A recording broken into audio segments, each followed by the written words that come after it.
Por muitos anos ao longo da história, nos deparamos com histórias de fantasmas e assombrações. Algumas até foram agregadas como folclore do país. Mas nem sempre esses fantasmas, por assim dizer, aparecem em busca de justiça, como muitos falam, ou como proprietários eternos de um lugar. Algumas vezes temos a impressão de estar na presença de uma energia que representa pessoas muito ligadas à nossa existência, pelo grau de afetividade. E ao descobrirmos que essa pessoa está a quilômetros de distância, ficamos perdidos. Esses fenômenos são chamados encontros espectrais. E eles podem revelar coisas extremamente absurdas. Então, antes de começarmos, lembre de deixar o seu like. E se você ainda não é inscrito aqui no canal Yellowverse, vai lá, estamos aguardando o seu comentário no final desse episódio.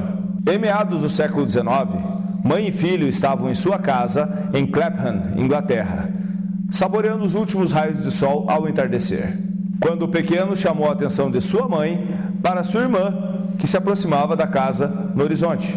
A mãe, atordoada, exclamou que seu pai ficaria muito bravo ao saber que sua filha estava retornando para casa, pois ela estava lutando contra um amor mal correspondido na cidade de Brighton, e antes que seu pai ficasse chateado, lhe enviaria de volta na manhã seguinte. O filho não pôde ir ao encontro da irmã, pois havia torcido o tornozelo em uma de suas brincadeiras. Então pediu à sua irmã mais nova que fosse encontrar Ellen no portão. A pequena Mary correu ao encontro de sua irmã, mas Ellen não entrou em casa e tomou outra direção para os fundos da residência. Na tentativa de agarrá-la pelo braço, sua mão parecia atravessar a sua imagem, e um frio horrendo tomou conta do seu corpo. A mãe então decidiu contar para o esposo, e os dois entraram em acordo que alguma calamidade havia acontecido com sua filha.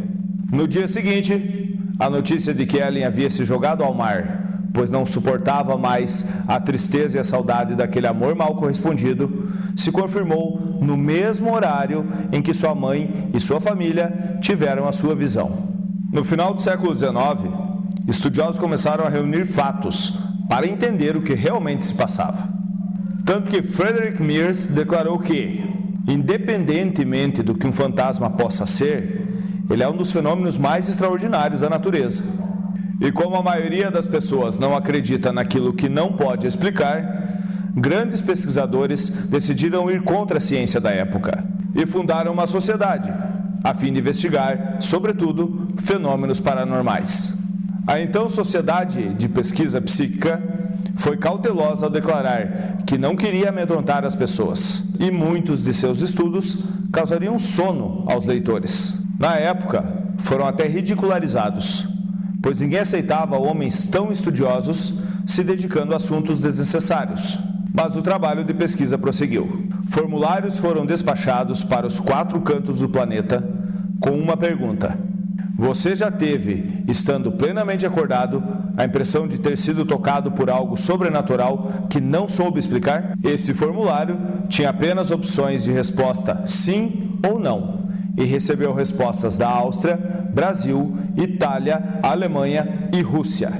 Foram 17 mil respostas, e acreditem, 10% delas eram sim, sendo 1.087 mulheres e 655 homens. Aprofundando-se nas respostas sim, temos os relatos de uma mulher que apareceu 5 vezes em um navio, que passou por todas as dificuldades possíveis em uma só viagem. Um marinheiro chegou a ser preso por embriaguez a bordo após relatar a visão da mulher para o seu capitão. Depois, uma febre na tripulação e uma grande tempestade, que quase afundou a embarcação. Ao retornar para o porto em Baltimore, o capitão recebeu a notícia que sua esposa morrera, e o horário coincidia com a primeira aparição da mulher a bordo. Outro relato foi a mãe que viu seu filho com o rosto completamente desfigurado e as roupas sujas de sangue. Ao contar a visão para o seu marido, foi repreendida, que não passava de um pesadelo. 2 semanas depois, a notícia de que seu filho morrera instantaneamente, quando o mastro do navio em que estava viajando caiu sobre ele no choque de 2 embarcações. Ele estava usando a mesma roupa da visão e os ferimentos também correspondiam. O horário do acidente também foi o mesmo da visão. 2 mulheres, uma na Índia e uma nos Estados Unidos. Trocaram correspondência sobre um fato paranormal, envolvendo um piloto americano na Primeira Guerra Mundial. Ambas viram o moço no mesmo instante. Era o filho de uma e sobrinho de outra. Mais tarde, a história se repete. Seu avião foi abatido em batalha e o relatório do acidente confirma o exato instante da aparição. Esses 3 relatos são alguns de tantos outros que existem. Quando o termo transmissão de pensamentos se tornou obsoleto, telepatia entrou em cena. O receptor dos sinais jamais estaria presente com o emissor, mas por algum motivo, um canal de comunicação havia sido criado, possibilitando contato com pessoas distantes a vários quilômetros, através da intensidade da situação. A teoria de que crises geram fantasmas se sustenta a partir de uma linha de raciocínio bem simples e fácil de ser entendida.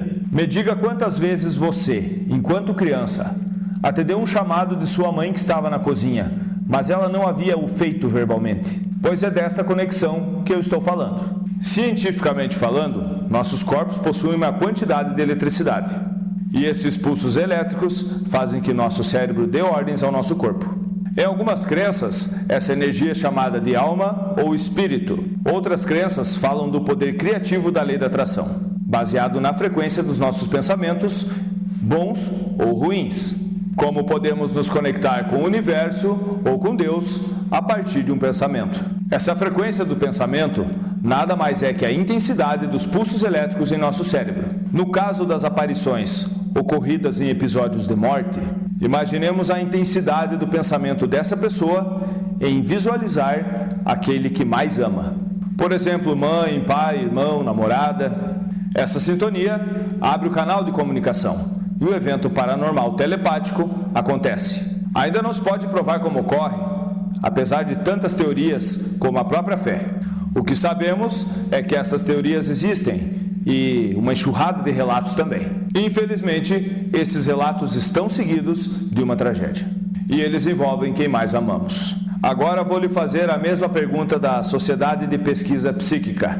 E quero que você deixe a resposta com sim ou não aqui nos comentários. Você, com certeza de estar acordado, na plenitude das suas faculdades sensoriais, já sentiu ser tocado, viu algo ou alguém que era impossível de estar ali naquele momento? Aguardo a sua resposta. Eu sou Ulf Drexler e até o próximo episódio.